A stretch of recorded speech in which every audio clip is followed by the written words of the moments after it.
இந்நாட்களிலே நாம் அப்போஸ்தலருடைய நடவடிக்கைகளை சிந்தித்து வருகிறோம். இன்று அப்போஸ்தலர் 3ஆம் அதிகாரத்தை சிந்திப்போம். இந்த அதிகாரத்திலே திருச்சபையிலே செய்யப்பட்ட முதல் அற்புதத்தை பார்க்கிறோம். அது மட்டுமல்ல, பேதுரு கொடுத்த 2வது செய்தியையும் இங்கே நாம் வாசிக்கிறோம். இன்னமும் அப்போஸ்தலர் நடவடிக்கைகளின் முதல் பகுதியிலேயே நாம் இருக்கிறோம்.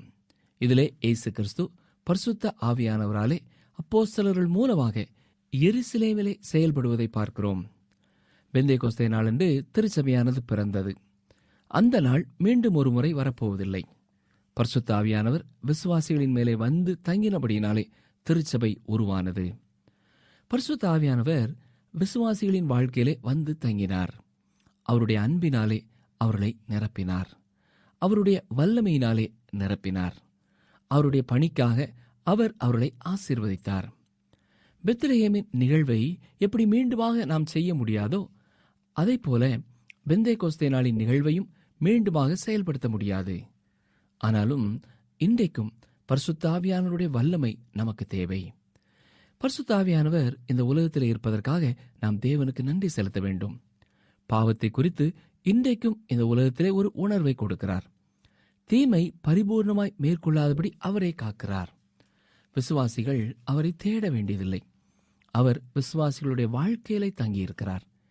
ஏற்கனவே நான் சொன்னது போல இந்த 3வது அதிகாரத்திலே முடமான ஒருவனை குணமாக்குவதை குறித்து முதல் 11 வசனங்களிலே பார்க்கிறோம். 12 முதல் 26 வரை உள்ள வசனங்களிலே பேதுருவினுடைய 2வது செய்தியை வாசிக்கிறோம். இதன் விளைவாக 5000 மக்கள் விசுவாசத்திற்குள்ளே கடந்து வந்தார்கள். கவனியுங்கள், அப்போஸ்தலர் நடபடிகளின் புஸ்தகம் 3ஆம் அதிகாரம் 1ஆம் வசனம்.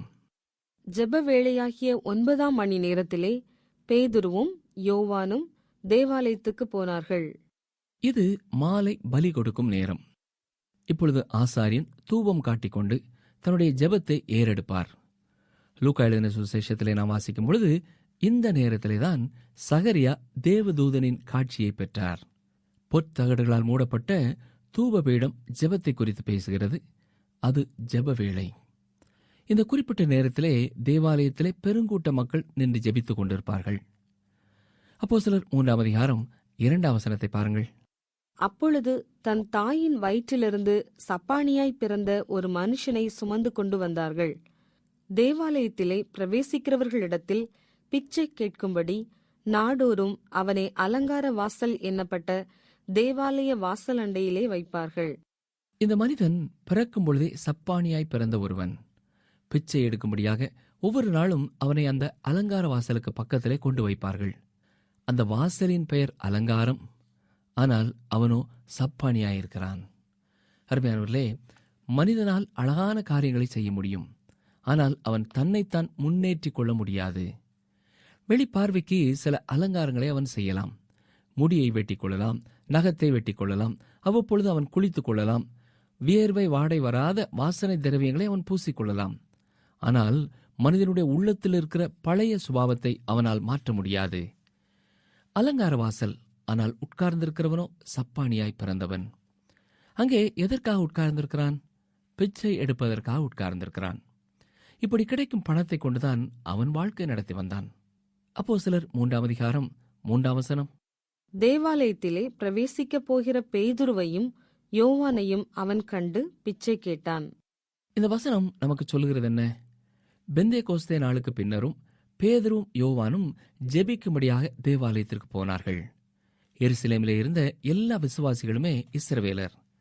அவர்கள் தொடர்ந்து ஜெபிப்பதற்காக ஆலயத்திற்கு சென்றார்கள். அந்த ஏழையான பிச்சைக்காரன் பேதுருவையும் யோவானையும் பார்க்கிறான். அவர்கள் அவனுக்கு ஏதாவது தருவார்கள் என்று அவர்களிடத்திலே கேட்கிறான். வசனங்கள் 4, 5. பேதுருவும் யோவானும் அவனை உற்று பார்த்து, எங்களை நோக்கிப்பார் என்றார்கள். அவன் அவர்களிடத்தில் ஏதாகிலும் கிடைக்கும் என்று எண்ணி அவர்களை நோக்கி பார்த்தான். அந்த பிச்சைக்காரனிடத்திலே அந்த 2 சீஷர்களும் கரிசனையோடு பேசுவதைக் கண்ட அவன் அவர்களை மிக கவனத்தோடு, நிச்சயமாய் அவர்கள் எதையாவது கொடுப்பார்கள் என்ற எதிர்பார்ப்போடு பார்த்து கொண்டிருக்கிறான். அப்போஸ்தலர் 3ஆம் அதிகாரம் 6ஆம் வசனம் பாருங்கள். அப்பொழுது பேதுரு, வெள்ளியும் பொன்னும் என்னிடத்தில் இல்லை, என்னிடத்தில் உள்ளதை உனக்கு தருகிறேன். நசரேயனாகிய இயேசு கிறிஸ்துவின் நாமத்தினாலே நீ எழுந்து நட என்று சொல்லி, ரோம் நகரத்திலே வாழ்ந்த ஆதிகாலத்து ஒரு பரிசுத்தவானுடைய வாழ்க்கை குறித்து சொல்லும் பொழுது ஒரு நாள் அவர் கையிலே பணத்தை எண்ணிக்கொண்டே நடந்தவர் எந்த அறைக்குள்ளே செல்கிறேன் என்று தெரியாமல் போப்பாண்டவருடைய அறைக்குள்ளே நுழைந்து விட்டாராம். தேவையில்லாமல் நுழையக்கூடாத அறையிலே நுழைந்து விட்டதை உணர்ந்தவர் மெதுவாக பின்னாலே நடக்க ஆரம்பித்திருக்கிறார். இதைக் கண்ட போப்பாண்டவர், இனி வெள்ளியும் பொன்னும் என்னிடத்திலே இல்லை என்று திருச்சபை சொல்ல முடியாது என்றார். உள்ளே நுழைந்தவர் வெளியே போய்க் கொண்டிருக்கும் பொழுதே மீண்டுமாக போப்பாண்டவருக்கு பதிலாக ஒரு சப்பானியை பார்த்து, நீ எழுந்து நட என்றும் திருச்சபை இப்பொழுது கூற முடியாது என்றார். இன்னைக்கு திருச்சபையிலே செல்வம் இருக்கிறது. உலகத்தில் உள்ள எல்லா திருச்சபைகளின் சொத்துக்களையும் கொண்டு சேர்த்தால் உலகத்திலேயே அதுதான் முதன்மையாயிருக்கும். இருந்தாலும் இன்றைக்கு திருச்சபையிலே வல்லமை இல்லை. ஆனால் இங்கே பேதுரு என்ன சொல்கிறார் பாருங்கள். அப்போஸ்தலர் 3ஆம் அதிகாரம் 7ஆம் வசனம். வலது கையினால் அவனை பிடித்து தூக்கிவிட்டான். உடனே அவனுடைய கால்களும் கரடுகளும் பலன் கொண்டது. ஞாபகத்திலே வைத்துக் கொள்ளுங்கள், வைத்தியனாகிய லூக்கா இதை எழுதி கொண்டிருக்கிறார். லூக்கா ஒரு அற்புதத்தை குறித்து எழுதும் பொழுது மற்ற எழுத்தாளர்கள் அதை குறித்து எழுதாத அநேக விவரங்களை அவர் கொடுப்பார். இங்கே மிக தெளிவாக என்ன நடந்தது என்பதை விவரிக்கிறார். இந்த மனிதனுடைய பலவீனம் அவனுடைய கால்களிலேயும் அவனுடைய மூட்டுகளிலேயும் இருந்தது. வசனம் 8. அவன் குதித்தெழுந்து நின்று நடந்தான். நடந்து குதித்து தேவனை துதித்துக் கொண்டு அவர்களுடனே கூட தேவாலயத்திற்குள் பிரவேசித்தான். அருமையானவர்களே, குதித்து என்ற வார்த்தையை நாம் கவனிக்க தவறிவிடக்கூடாது. இந்த வசனத்திலே மட்டும் அந்த வார்த்தையை 2 முறை நாம் பார்க்கிறோம். பேதுரு அந்த தேசத்திற்கு தேவனுடைய ராஜ்யத்தை குறித்து கூறப்போகிறார். ஏனென்றால் இங்கே 100% இஸ்ரவேலர் தான் இருக்கிறார்கள். வெளியே இருந்து எந்த புறஜாதியான மனிதரும் அங்கே வரவில்லை. ஆம், திருச்சபையானது எருசலேமில் உள்ள யூதர்களை கொண்டுதான் ஆரம்பமானது. பின்னர் இது உலகத்தின் இறுதி வரை செல்லும். இப்பொழுது எருசலேமிலே திருச்சபை வளரும் காலமாய் அது இருக்கிறது. இயேசு கிறிஸ்து ஏற்கனவே அப்போஸ்தலர் 1:8 சொன்னபொழுது, பரிசுத்த ஆவி உங்களிடத்திலே வரும்பொழுது நீங்கள் பலனடைந்து எருசலேமிலே முதலாவது சாட்சிகளாய் இருப்பீர்கள் என்று கூறியிருக்கிறார். உலகத்தின் கடைசி வரியத்திலிருந்து அவர்கள் ஆரம்பிக்கவில்லை, எருசலேமிலே ஆரம்பிக்கிறார்கள். இப்பொழுது மீண்டுமாக ராஜ்யம் இஸ்ரவேலருக்கு கொடுக்கப்பட இதுதான் அவர்களுக்கு கொடுக்கப்படுகிற இறுதியான வாய்ப்பு. ராஜ்யத்தின் அடையாளங்கள் என்ன? ஏசாயா 35ஆம் அதிகாரம் 6ஆம் வசனம் வாசிக்கிறேன்.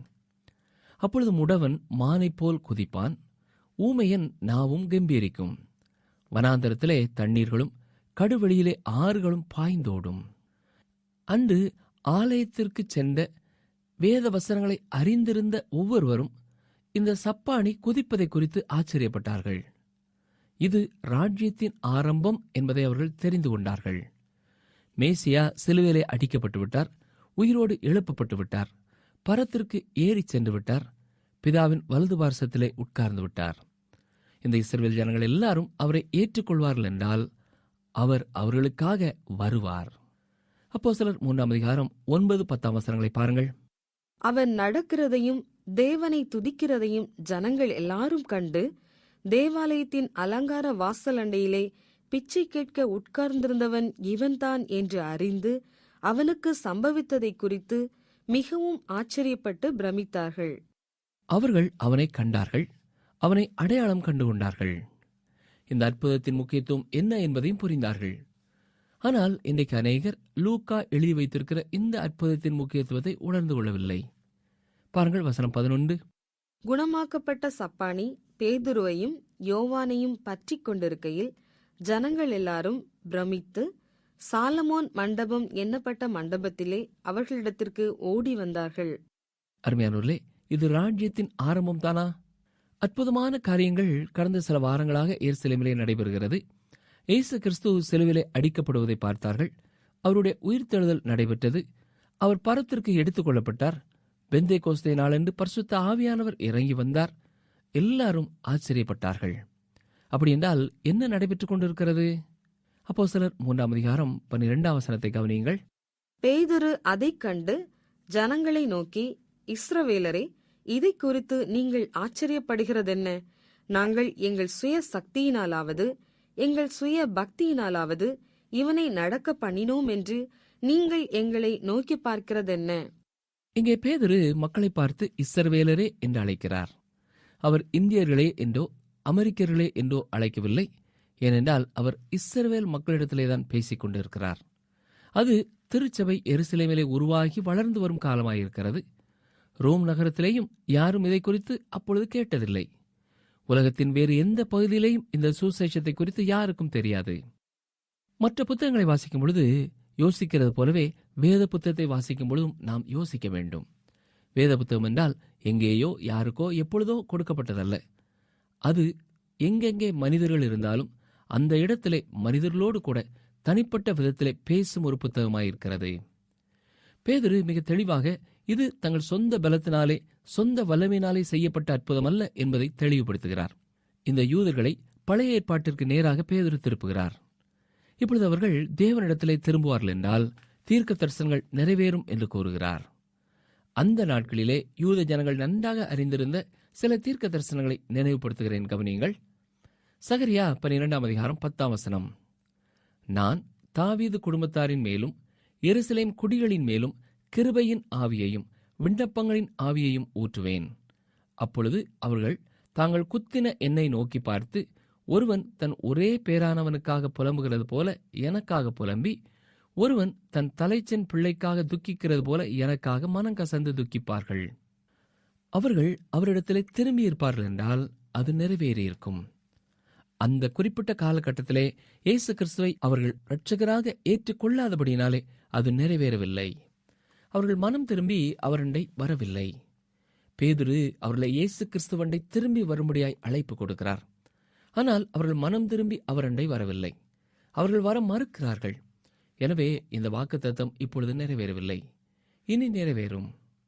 எசேக்கியேல் தீர்க்கதரிசியும் ராஜ்யத்தை குறித்து பேசியிருக்கிறார். பாருங்கள், எசேக்கியேல் 36 27, 28. எசேக்கியேல் 36, 27, 28. உங்கள் உள்ளத்திலே என் ஆவியை வைத்து உங்களை என் கட்டளைகளில் நடக்கவும் என் நியாயங்களை கைக்கொள்ளவும் அவைகளின்படி செய்யவும் பண்ணுவேன். உங்கள் பிதாக்களுக்கு நான் கொடுத்த தேசத்திலே நீங்கள் குடியிருப்பீர்கள். நீங்கள் என் ஜனமாயிருப்பீர்கள், நான் உங்கள் தேவனாயிருந்து. அது மட்டுமல்ல, ஏசாயா 12 முதல் 2 பார்ப்போம். இது குறிப்பிடத்தக்க ஒரு அதிகாரம்.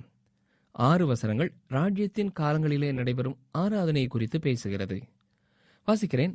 ஏசாயா 12 முதல் 2. அக்காலத்திலே நீ சொல்வது, கர்த்தாவே, நான் உம்மை துதிப்பேன். நீர் என்மேல் கோபமாயிருந்தீர், ஆனாலும் உம்முடைய கோபம் நீங்கிற்று. நீர் என்னை தேற்றுகிறீர். இதோ தேவனே என் ரட்சிப்பு. நான் பயப்படாமல் நம்பிக்கையாயிருப்பேன். கர்த்தராகிய யெகோவா என் பலனும் என் கீதமுமானவர். அவரே எனக்கு ரட்சிப்புமானவர். ஏற்கனவே அவர் சொன்னது போல ஏசாயா 35 6 முடவன் மானை போல துள்ளி குதிக்கிறான். பாருங்கள், ஏசாயா 35:10 வாசிக்கிறேன். கர்த்தரால் மீட்கப்பட்டவர்கள் திரும்பி ஆனந்த களிப்புடன் பாடி சீயோனுக்கு வருவார்கள். நித்திய மகிழ்ச்சி அவர்கள் தலையின் மேலிருக்கும். சந்தோஷமும் மகிழ்ச்சியும் அடைவார்கள். சஞ்சலமும் தவிப்பும் ஓடிப்போம். இந்த யூத ஜனங்கள் இந்த முடவன் சுகம் பெற்று துள்ளி குதித்ததை இஸ்ரவேல் தேசம் விடுதலை பெற்று குதிப்பதாக உணர்ந்திருக்க வேண்டும். அவர்கள் எல்லாரும் கர்த்தரிடத்திலே திரும்பியிருப்பார்கள் என்றால் இந்த எல்லா வாக்குத்தத்தங்களும் நிறைவேறியிருக்கும். அப்போஸ்தலர் 3:13 முதல் 15 பார்ப்போம். ஆபிரகாம், ஈசாக்கு, யாக்கோபு என்பவர்களுடைய தேவனாகிய நம்முடைய பிதாக்களின் தேவன் தம்முடைய பிள்ளையாகிய இயேசுவை மகிமைப்படுத்தினார். அவரை நீங்கள் ஒப்புக்கொடுத்தீர்கள். பிலாத்து அவரை விடுதலையாக்க தீர்மானித்த போது அவனுக்கு முன்பாக அவரை மறுதலித்தீர்கள். பரிசுத்தமும் நீதியும் உள்ளவரை நீங்கள் மறுதலித்து கொலை பாதகனை உங்களுக்காக விடுதலை பண்ண வேண்டுமென்று கேட்டு ஜீவாதிபதியை கொலை செய்தீர்கள். அவரை தேவன் மரித்தோரிலிருந்து எழுப்பினார். அதற்கு நாங்கள் சாட்சிகளாயிருக்கிறோம். பேதுரு எப்பொழுது பிரசங்கித்தாலும் இயேசுவின் உயிர்த்தெழுதலை முக்கியமாக பிரசங்கிக்கிறார். அப்போஸ்தலனாகிய பவுலும் இயேசு கிறிஸ்துவின் உயிர்த்தெழுதலை அடிக்கடி தனது செய்திகளிலே கூறியிருக்கிறார். ஆனால் இன்றைக்கு எத்தனையோ செய்திகள் பிரசங்கிக்கப்படும் பொழுது இயேசு கிறிஸ்து உயிர்த்தெழுந்தார் என்பது கூறப்படாமல் இருக்கிறது. அருமையான சகோதரனே, சகோதரியே, நீங்கள் கர்த்தருடைய ஊழியத்திலே ஈடுபட்டிருக்கும் ஒருவர் என்றால், சிறுவர் ஊழியத்திலோ வாலிபர் ஊழியத்திலோ அல்லது சுவிசேஷ பணியிலேயோ எந்த பணியிலே இருந்தாலும் இயேசு உயிர்த்தெழுந்து விட்டார் என்பதை அடிக்கடி கூற மறவாதிருங்கள். இப்பொழுது வசனம் 16 பாருங்கள். அவருடைய நாமத்தை பற்றும் விசுவாசத்தினாலே அவருடைய நாமமே நீங்கள் பார்த்து அறிந்திருக்கிற இவனை பலப்படுத்தினது. அவரால் உண்டாகிய விசுவாசமே உங்கள் எல்லாருக்கும் முன்பாக இந்த சர்வாங்க சுகத்தை இவனுக்கு கொடுத்தது. இங்கே பேதுரு தெளிவுபடுத்தி சொல்கிற காரியம் என்ன? இந்த சப்பானி குதித்து கொண்டிருக்கிறதை உங்களால் பார்க்க முடியவில்லையா? இதைத்தான் தேவனுடைய ராஜ்யத்திலே செய்வார்கள். மேசியா வரவேண்டும் என்று நீங்கள் விரும்புகிறீர்களா இல்லையா என்பது கேள்வி அல்ல. நீங்கள் அவரை ஏற்றுக்கொள்ள ஆயத்தமாய் இருக்கிறீர்களா இல்லையா என்பதுதான் கேள்வி. அப்போஸ்தலர் 3:17-18. சகோதரரே, நீங்களும் உங்கள் அதிகாரிகளும் அறியாமையினாலே இதைச் செய்தீர்கள் என்று அறிந்திருக்கிறேன். கிறிஸ்து பாடுபட வேண்டுமென்று தேவன் தம்முடைய தீர்க்கதரிசிகள் எல்லாருடைய வாக்கினாலும் முன்னறிவித்தவைகளை இவ்விதமாய் நிறைவேற்றினார். அவர்கள் கடந்த நாட்களிலே செய்த காரியங்கள் ஒரு குறிப்பிட்ட காரியத்தை அவர்களிடத்திலே எதிர்பார்க்கிறது. அது என்னவென்றால் மனம் திரும்புதல். இது அவர்களுக்கு புதிய ஒரு செய்தி அல்ல. ஏசாயா 43:25 நாம் என்ன வாசிக்கிறோம்? நானே உன் மீறுதல்களை என் நிமித்தமாகவே குலைத்து போடுகிறேன், உன் பாவங்களை நினையாமலும் இருப்பேன் என்று கர்த்தர் கூறியிருக்கிறார். இப்பொழுது பேதுருவுடைய செய்தியை தொடர்ந்து கவனியுங்கள். அப்போஸ்தலர் 3:19-20. ஆனபடியினாலே கர்த்தருடைய சந்நிதானத்திலிருந்து இளைப்பாறுதலின் காலங்கள் வரும்படிக்கும் முன்னே குறிக்கப்பட்ட இயேசு கிறிஸ்துவை அவர் உங்களிடத்தில் அனுப்பும்படிக்கும் உங்கள் பாவங்கள் நிவிர்த்தி செய்யப்படும் பொருட்டு நீங்கள் மனம் திரும்பி குணப்படுங்கள். அவர்கள் இயேசு கிறிஸ்துவை ஏற்றுக்கொண்டிருப்பார்கள் என்றால் அவர் பூமிக்கு வந்திருப்பாரா? இதற்கான விடை ஆம் என்பதுதான். அப்படி என்றால் அதற்கு பிறகு தேவன் தன்னுடைய திட்டப்படியே எல்லா காரியங்களையும் செய்வார். அது எப்படி, என்ன நடந்திருக்கும் என்பது தெரியாது. இது ஒருவேளை உங்களுக்கு ஆச்சரியமான ஒரு செய்தியாய் இருக்கலாம். அந்த காரியங்கள் எல்லாம் தேவனை தவிர வேறு ஒருவருக்கும் தெரியாது. இப்பொழுது நாம் அறிந்திருக்கிறதெல்லாம், அன்றைக்கு அந்த யூத ஜனங்கள் இயேசு கிறிஸ்துவை ஏற்றுக்கொள்ள ஆயத்தமாக இல்லை. அவர்கள் மேசியாவை பரிபூர்ணமாக விசுவாசித்து ஏற்றுக்கொண்டிருப்பார்கள் என்றால் சரித்திரம் வித்தியாசமானதாக அமைந்திருக்கும். அப்போஸ்தலர் 3:20-21. உங்கள் பாவங்கள் நிவர்த்தி செய்யப்படும் பொருட்டு நீங்கள் மனம் திரும்பி குணப்படுங்கள். உலக தோற்றம் முதல் தேவன் தம்முடைய பரிசுத்த தீர்க்கதரிசிகள் எல்லாருடைய வாக்கினாலும் உரைத்தவைகள் எல்லாம் நிறைவேறி தீரும் காலங்கள் வருமளவும் பரலோகம் அவரை ஏற்றுக்கொள்ள வேண்டும். அருமையானவர்களே, சிலர் இந்த வசனத்தின் அடிப்படையிலே உலகத்தில் உள்ள எல்லாரும் விசுவாசத்திற்குள்ளே வருவார்கள் என்று கூறுகிறார்கள். அதற்காக அவர்கள் பயன்படுத்துகிற வாக்கியம் என்ன தெரியுமா? எல்லாம் நிறைவேறி தீரும் காலங்கள் வருமளவும் என்ற வாக்கியத்தை தான் பயன்படுத்துகிறார்கள். சரி, எல்லா காரியங்களும் என்று சொல்லப்படும் பொழுது அது எதை குறிக்கிறது? பிலிப்பியர் 3:8 அது மாத்திரமல்ல, என் கர்த்தராய் இயேசு கிறிஸ்துவை அறிகிற அறிவின் மேன்மைக்காக எல்லாவற்றையும் நஷ்டமென்று எண்ணிக்கொண்டிருக்கிறேன் என்று பவுல் கூறியிருக்கிறார். அவர் எல்லா காரியங்களும் என்று சொல்லும் பொழுது தேவனுடைய உலகத்தில் உள்ள எல்லா காரியங்களும் என்றா கூறினார்? இல்லை.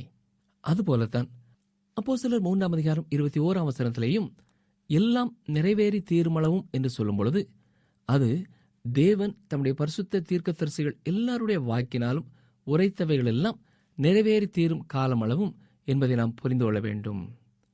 இஸ்ரவேல் தேசமானது மீட்டெடுக்கப்படுவதை குறித்து தீர்க்கதரிசிகள் சொல்லியிருக்கிறார்கள். ஆனால் மரித்து போன துன்மார்க்கன் மனம் திரும்பி மீட்டெடுக்கப்படுவதை குறித்து எந்த தீர்க்க தரிசனமும் இல்லை. அப்போஸ்தலர் 3:22-23. மோசே பிதாக்களை நோக்கி, உங்கள் தேவனாகிய கர்த்தர் என்னைப் போல ஒரு தீர்க்கதரிசியை உங்களுக்காக உங்கள் சகோதரரிலிருந்து எழும்ப பண்ணுவார்.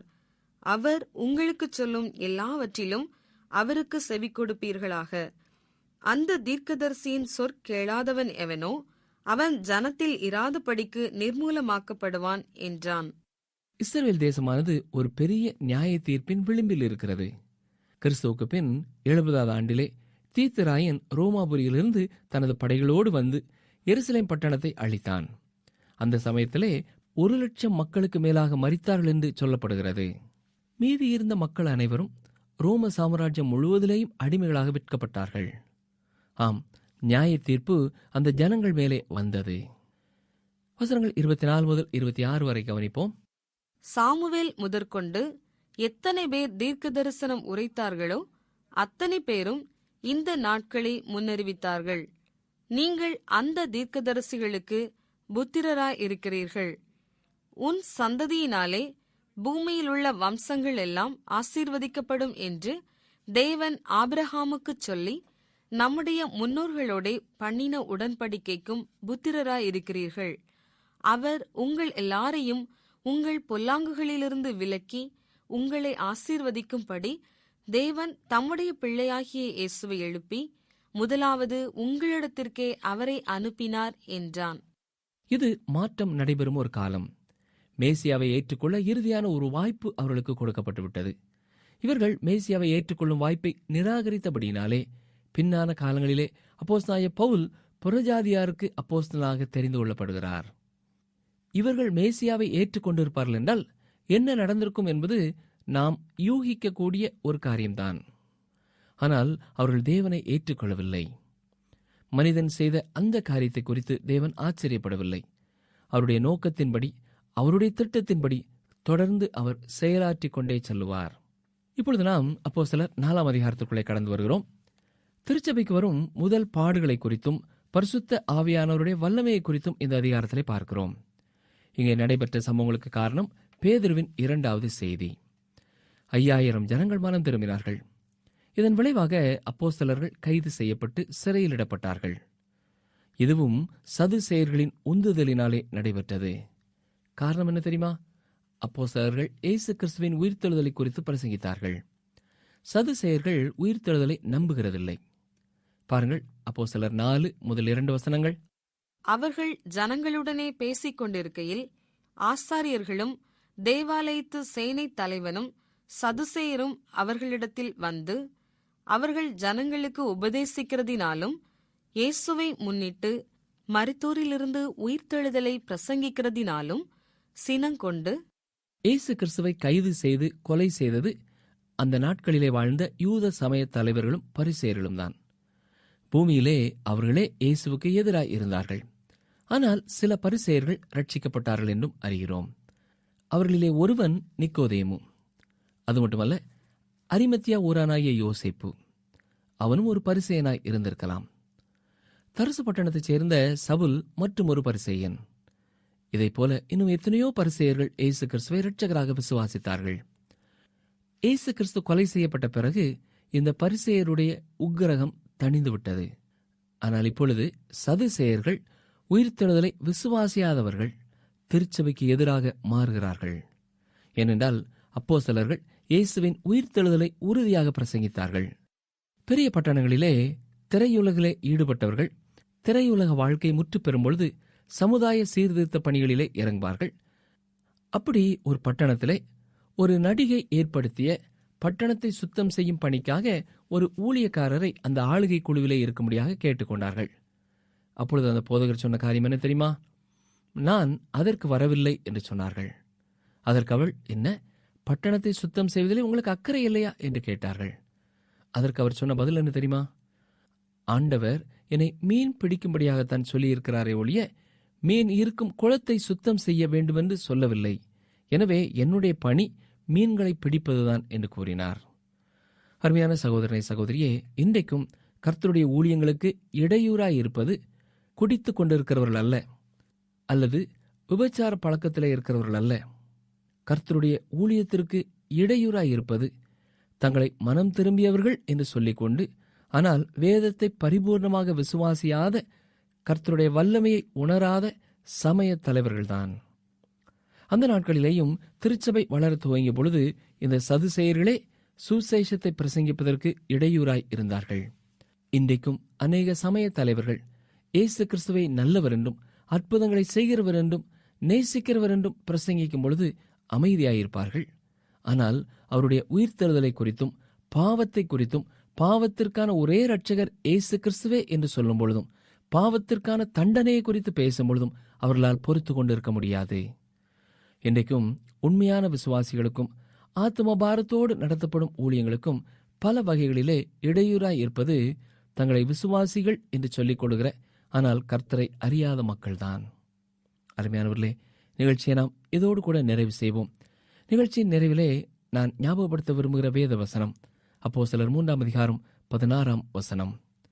அவருடைய நாமத்தை பற்றும் விசுவாசத்தினாலே அவருடைய நாமமே நீங்கள் பார்த்து அறிந்திருக்கிற இவனை பலப்படுத்தினது. அவரால் உண்டாக்கிய விசுவாசமே உங்கள் எல்லாருக்கும் முன்பாக இந்த சர்வாங்க சுகத்தை இவனுக்கு கொடுத்தது.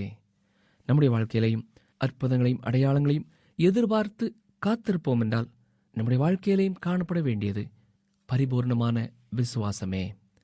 விசுவாசிக்கிறவனுக்கு எல்லாம் கூடும் என்று வேதத்திலே வாசிக்கிறோம். எனக்கு ஆண்டவர் சுகம் தருவாரா, எனக்காக ஆண்டவர் இதை செய்வாரா என்று சந்தேகப்பட்டுக் கொண்டிராமல் கர்த்தர் எனக்காக யாவையும் செய்து முடிப்பார் என்ற விசுவாசத்தோடு அவருக்கு ஸ்தோத்திரம் செலுத்துவோம். ஆபிரகாமைப் போல தேவன் வாக்குத்தத்தம் பண்ணினதை நிறைவேற்ற வல்லவராய் இருக்கிறார் என்று முழு நிச்சயமாய் நம்பி நாம் ஸ்தோத்திரம் செலுத்தி விசுவாசத்திலே பலப்படுவோம். ஜெபம் செய்வோம். எங்களை நேசிக்கிறீர்கள் நல்ல ஆண்டவரே, பரிசுத்த ஆவியானவரின் வல்லமையோடு கூட திருச்சபையிலே பேதுரும் யோவானும் செய்த அற்புதத்திற்காக உம்மை துதிக்கிறோம், உம்மை ஸ்தோத்திரிக்கிறோம். இன்றைக்கும் உம்மை விசுவாசிக்கிற விசுவாசிகளுடைய வாழ்க்கையிலே உம்முடைய வல்லமையை நீர் விளங்க பண்ண வேண்டும் என்று சொல்லி ஜெபிக்கிறோம்.